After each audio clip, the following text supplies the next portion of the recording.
Let's not waste any time. Let's jump into the first game. Vines versus Ice Cream, a.k.a. Illusion, game number 1. It's going to be played on Daybreak. We're going to be in the game right now. Once more, guys, this is a match from the round of 64. And I actually believe that the winner of this match plays against the winner of... No, actually, I'm completely wrong, guys. So I'm not going to talk about that. And the winner of this match will play against the winner of Drunken Boy and Slayer's... Someone who sounds very powerful. Yeah. His name is Mishoshi. Or I think he's very good. Or the winner of Axlav Ash. I don't actually know. Okay. No, wait, that's not right either. The winner of this game plays against Death Angel or Ostoji. Wow, you made that very complicated. I'm sorry. I was looking forward into the next round. That's a very nice match, actually. That's a very interesting ZVZ between Ostoji and Death Angel. Yeah, that's an incredibly interesting match. And yeah, we can talk about that. I actually know the result of that match. We can talk about that because it doesn't spoil anything for us. So the winner of that match is? Ostoji. Managing to take out Death Angel means he will play either Vines or Ice Cream in the round of 32, I think. It's a very nice match. I wouldn't mind watching that one. Ostoji is really one of the Zerg players that has grown a lot on me, Ben, and you know it takes a lot for a Zerg player to grow on me. But Ostoji has done it. Yeah, I really like his play. Good run at WCS Canada. Yep. Yeah, runner-up, actually. That's right. I think he's a very interesting player to watch. I like his playstyle. He's also a very nice guy in real life, very spontaneous, just likes to have a chat with people. And you can really see that he truly enjoys every single bit about this game. And that's why I like him. Anyways, that's something that we can focus on later on. Of course, once more, guys, this is Empire Vines, the Korean Protest player who joined up with the Eastern European powerhouse, I would say roughly 2 to 3 months ago. And of course, in the right top side, we have Gosu Illusion, also known as Ice Cream.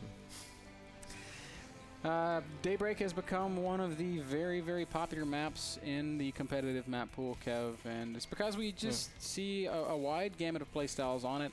But most importantly, you can play pretty standard here, and you're almost always safe. It's very difficult to get away with a big cheese on Daybreak because of that long rush distance between the two bases. Exactly, Ben. And I think in PvT it's a very nice map. I've seen a ton of good games on this. It can become a little bit static later on into the game when the Protest player and the Terran player both take the fort base over here in the middle of the map, control the Zelnaga watchtowers, and then you just know that the person who's going to attack, whether you are the one who has the Ghost or the player who has all the High Templars, he's going to be in a big disadvantage because when the moment you start attacking everybody, everything suddenly starts clumping up.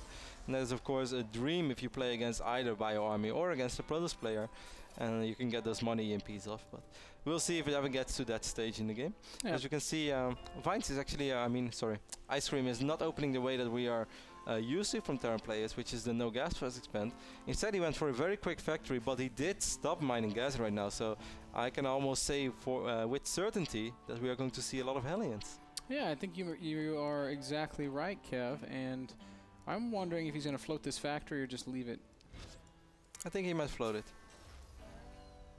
He is going to float the factory, so very sneaky Hellion opening here out of Ice Cream. And he's going to still fast expand a little bit. Now, if you're very good and if Vines will sacrifice the Zealot, he can immediately realize, hey, this is not right. This should have been there roughly 30 to 45 seconds ago. Something is wrong, and you might be able to put the pieces together, but it's not all that easy. He wants to get the confirmation of, is there a command center? He didn't see it yet.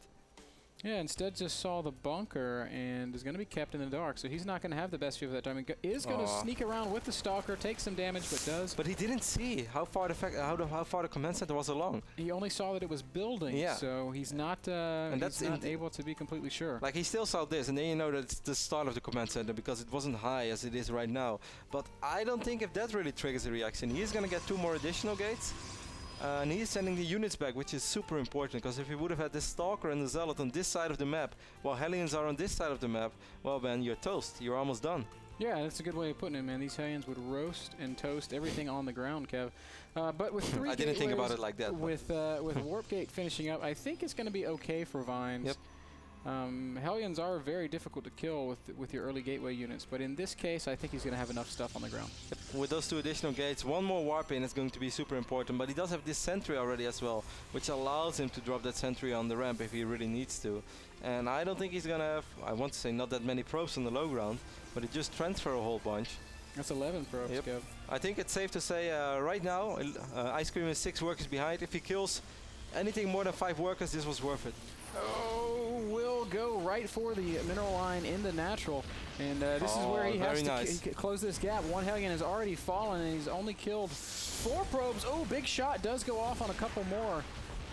And actually, it's exactly 6 workers killed for Ice Cream, so that does make the worker count pretty even. Yeah, I think he's quite okay with that. Is the Orbital ready? Yes, the Orbital is ready.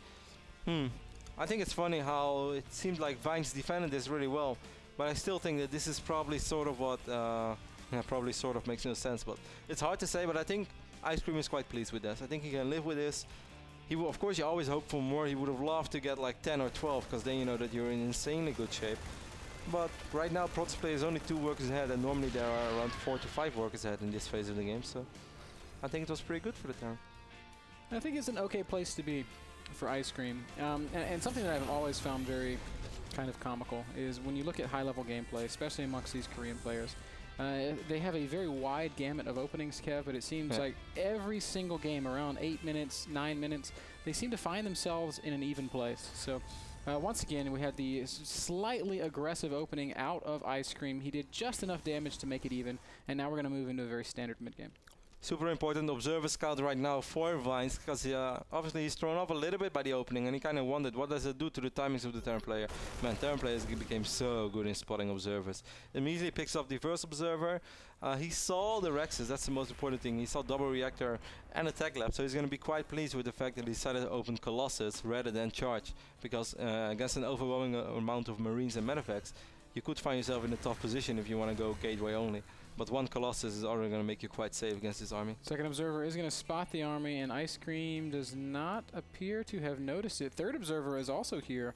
So Vine's not taking any chances with his observer production. He's going to need to drop some force fields. Immediately moves the sentries and the zealot to the ramp, and that's exactly where he needs to get them.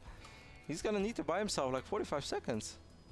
Even if he chrono boosts the robo, he really needs some Colossus, I think. Observer does get picked off, and that's going to make this drop a lot harder to spot. Will we see a warping in the back of the main? How good are Vines' game senses? He has 3 stalks there, but that's not going to be enough. These Marines will unload in the main base, and there is no Colossus.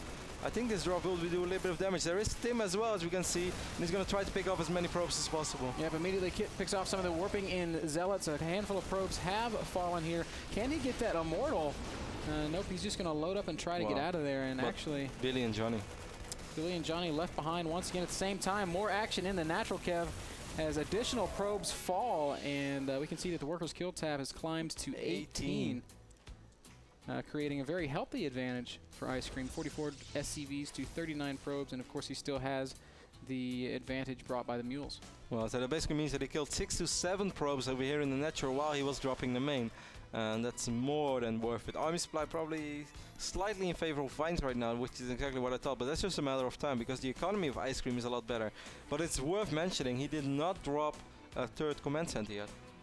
Yep, no third CC at the moment. He is building actually additional barracks right now, so he might be planning on winning this game off of just these 2 bases, Kev. He does have a very respectable army right on the Zelnaga Tower outside of Vines' natural expansion, so we might see additional aggression here. Viking production has begun as well. There's 2 Vikings out, a couple more about to join it. Well, this is going to be tough for Vines. This kind of reminds me of the TSL matches that we've seen between Hack and Mana, where Hack stayed on 2 bases for a very long time, and if you deal some economic damage once, the moment that the Protoss player starts, or at least tries to transition into something else once more now with the Twilight Council, and then maybe we're going to see the Templar Archives being wiped in immediately. He has quite a bit of gas saved up, so that wouldn't surprise me. He's getting charged right now, actually, but I think this 2-base Terran is going to be a little too much to deal with. Again, spots and kills the Observer, Kev. Like you said, Terran players have just become fantastic at sniping off these detectors. And, oh, wow, what a great read by Vines, seeing that the army is not on that Zelnaga Tower, pulling his army up into the main. If the main goes too far into here, then actually Vines will be able to kill off a lot of units. Is Ice Cream going to commit to this? This could be a catastrophe for Ice Cream. Colossi are there. He needs to abort mission right now. He's unloading everything, and he is going to at least lose 1 medevac. Evacuate. Oh, 2nd medevac so low on HP, but he does not manage to finish it off. The medevac that died was empty, so that is one thing going in favor of Illusion right now. Vines playing a very good defensive game at the moment, but he is still definitely under a lot of pressure. He is, and the Viking count is very high. And the moment this single Colossus falls, the army of Vines is just not strong enough to deal with the army of Ice Cream right now. There's just so much more DPS in this Terran army. The moment that all the bio unloads. Where is the bio? The bio is going to drop once more into the main base. And that's going to force a bit of a reaction. There's only a single Colossus, Kev. The Vikings are going to kill it very, very quickly. And actually, Ice Cream's just bringing his whole army to the front right now, and Vines is not in a position to deal with this. Nope, a lot of chartles coming right now from the main, but nice positioning for a couple of those bio units on the ramp. And as I said, the DPS of this army is just too much right now for Vines to deal with. Vines losing a lot of Zealots, losing pretty much all of his probes, and calls GG. Wow, what great play there by Ice Cream. Just that final engagement was a little bit weird, I must say. It was bizarre, but it kind of worked out because all the Zealots were up in the main. They were forced to fight on the ramp. That created a really nasty choke. Yeah, that is true, but I still kind of wonder if he actually had it in mind like that. Or if he just like scouted. One of those like brilliant things that wasn't. I mean, flying a low HP medevac over a Protoss base is kind of risky. Not intentionally genius, but. We have a couple of people who already made it to the round of 32, so we can give you guys a nice update. The STC, Inca, Caliber, Cats, Illusion, the other Illusions, the American Illusion from Quantic Gaming, Major, that's very nice, Binsky, Letut, Daisy, and Minigun. Some very exciting names in that mix. A lot of North Americans amongst them, or just foreigners in general. Letut, the European, Minigun, Binsky, Major, Illusion, Cats. All North Americans, and of course... Minigun would be a really awesome guy to see him make a deep run as well. But if I look at this list, Ben, then I think that one guy... They're all very good players, but I really think that Major might actually stand out of them. Major is a very strong Terran player. Consistently underrated, perhaps because of his difficulty in finding that stable team. But he did recently get picked up by a very good team. He was recently picked up by Root Gaming. They hire all the DGens over at Root. Guys, we're going to take a very short break, and then it'll be time for game number 2 of Vines versus Ice Cream. Don't go anywhere. Lots more StarCraft coming from the NASL after this.